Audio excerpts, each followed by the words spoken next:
Welcome to Pause for Self Care with Di. And this is a continuation of my life update. This is life update part two, part two.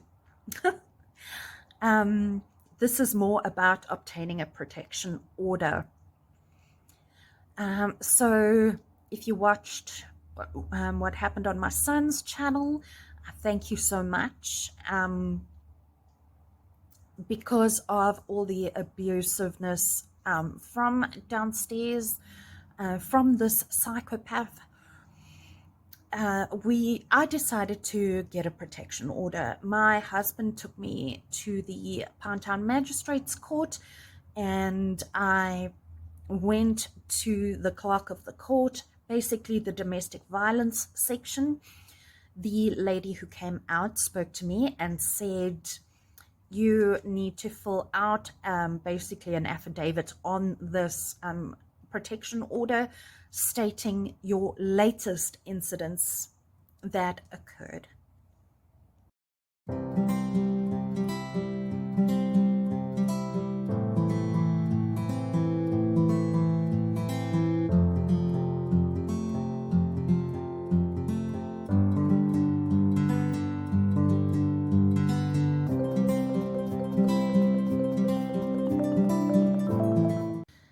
So what happened is I spoke about him running me off the road, the latest incident, the dagga smoking, which had continued from day one, the alcohol, etc. Um, what happened is on that day I saw the magistrate. I actually wasn't on anxiety medication at the time. Um, I saw the magistrate shaking like you cannot believe, and I said to him, my mental health is at risk with this. I am not coping with what is going on. This idiot is targeting me, targeting my children, and targeting my husband, and it is not appropriate. So what happens is you get an interim protection order. So in other words, if something does happen, you can call the police and they will arrest the person. But they basically give you a court date to come and see the magistrate, and the other party has to come and show cause. Instead of showing cause, he took out a protection order against me and said that I am poisoning him. I poisoned a beer, apparently, according to the letter, the affidavit that he had. I definitely would not go anywhere near his unit. I don't want to be near him. I don't want to hear him. I don't want to see him. My main mission is, if he was evicted, that our safety in the complex would be 100%. With him here, we are all at risk. Since getting the interim protection order, he was still abusive. One Saturday, I was going to get my new contract for my phone. He drove up behind our car. My children were in the back. They'd happened to look at him. He drove up to the window, shouting at us and threatening us on the side of the car, trying to push us off the road. The police basically did nothing. There were witnesses who saw it and decided to help us. One lady who actually works in the area, she traced his car to find out that it's a rental, and when she contacted the rental agency, they turned around and said that he has a complete attitude problem and they want to cancel his contract because of the road rage he continuously has on the road. There are multiple complaints about him.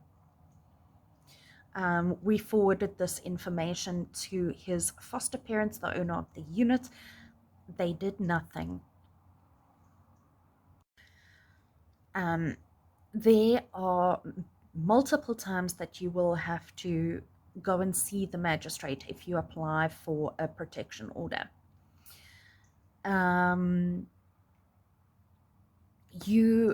You have to sit there in a small room with the person who has done you wrong, who has been abusive to you.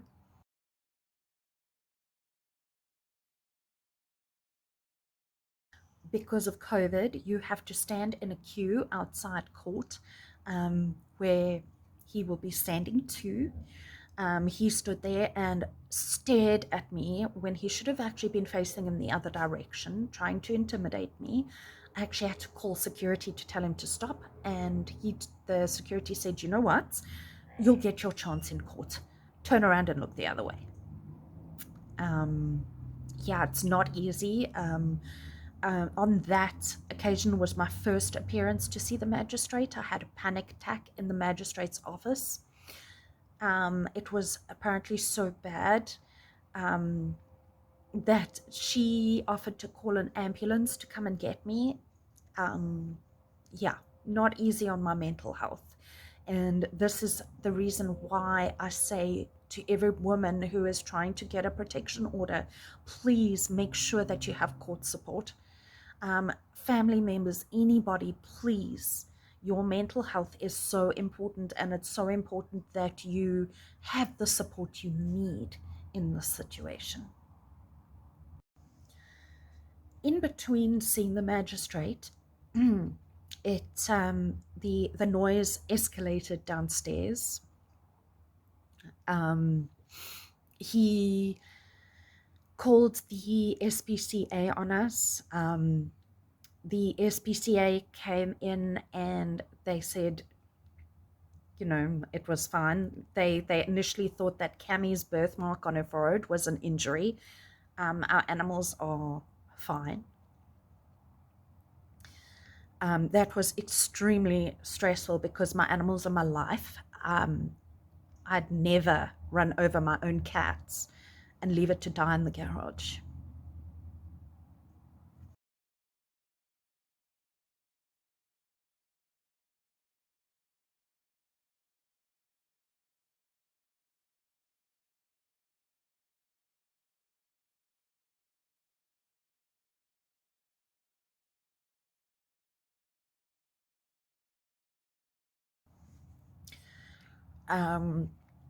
Yeah, on every appointment, he changed his story. One time he told the magistrate that I was poisoning him with strychnine. When I came home that day, I actually Googled strychnine poisoning, and I saw that when you are poisoned with strychnine,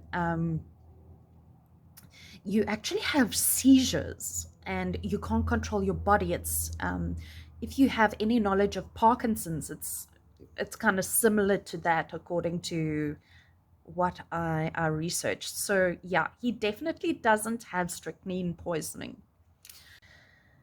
Yeah, so on that first appointment, they actually tell you to get legal aid if you need it, which I applied for, and I only heard just before my last appointment that I did not receive approval to get legal aid. But I did get quite a bit of advice from those that helped me at legal aid as to what to do, because things escalated to a point that he was following me to fetch my daughter at school. He stopped his car behind me on one day.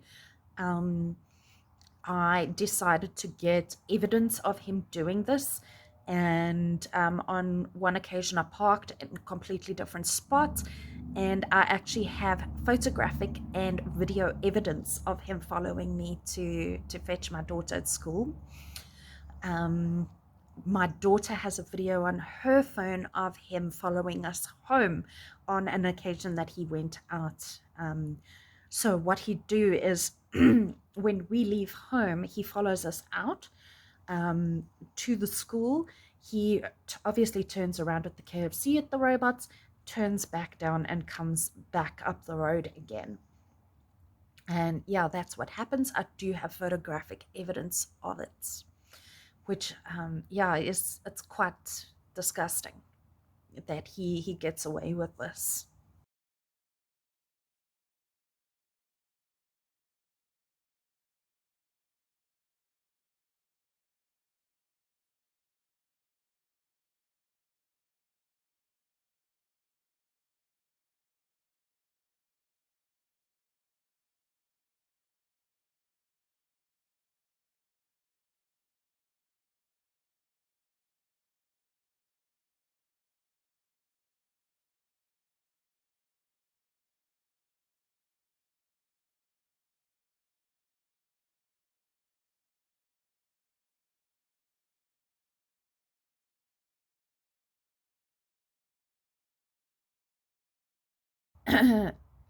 So what I did is I went to the magistrates court again, and when I arrived there, I went to the clerk of the court, and they, on advice of legal aid, and they said, "Who is abusing you? Who is abusing you?" Not wanting to really listen to me, not wanting to help, not want to listen to what legal aid said. They turn around, they say to me, "Oh, well, legal aid is misinformed. They don't know what they're doing." So I walked out and I happened to see one of the magistrates, and I went to speak to her, and she said, "They are wrong. You asked them to apply for a deviation to your interim protection order." I went back in, and all of a sudden, I wasn't so funny anymore, and I was given the help I needed. So, yeah, if somebody won't help you, speak to somebody higher up. Um, I applied for the deviation, and I mentioned all the extras in that deviation. Um, yeah, unfortunately, I didn't get legal aid, but fortunately, my daughter and I have a protection order. What I really want to reiterate and say to you, if you are struggling with your mental health, get a letter, and so that you can have support come into court with you during COVID times, because you need that support. Being in that room alone is indescribable. It's terrible. And yeah, I really, really suggest that you get that support that you need. So please, please do have somebody go on every appointment to see the magistrate. And don't stand up for nonsense. Be assertive. You are allowed to.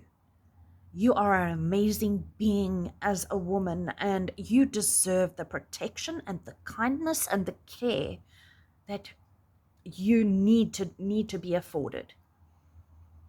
Our legal system is messed up beyond belief, and women and children in this country deserve the support they need.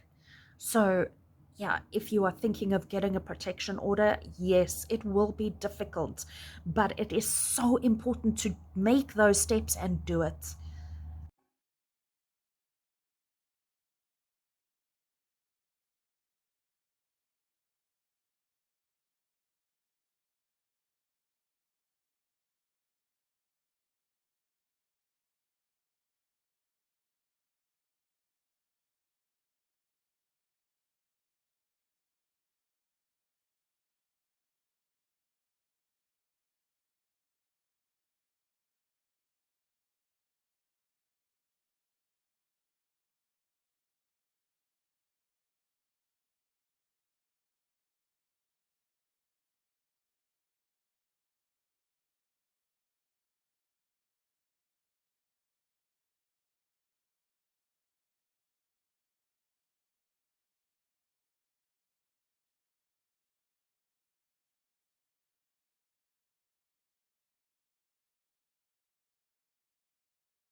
make a forensic diary, which is what I did on my phone. I had the dates and times of every little incident that happened. And believe me, what I've been able to put in these videos is not everything that we went through. It has been extremely traumatic. And yeah, just keep evidence of every little thing. Don't think that the little things are not important, because they are, and mention them. Don't lay down and take abuse, ever, ever. It doesn't matter who it is, and verbal abuse is as damaging as physical abuse, so please never stand for verbal abuse. Please. I beg of you, never stand for a verbal abuse. Yeah, I will probably speak about this again on my channel, because it's something that I am really passionate about, being a survivor of childhood trauma, and domestic violence. So yeah, please do stop by my channel. I speak a lot about mental health and helping you with mental health, and it is so important for trauma survivors to take care of yourselves. And that is why my channel is here, because I know the importance of taking care of yourself. So thank you so much for joining me, and I do hope you'll see me next time on the next video. So hit that bell. Cheers.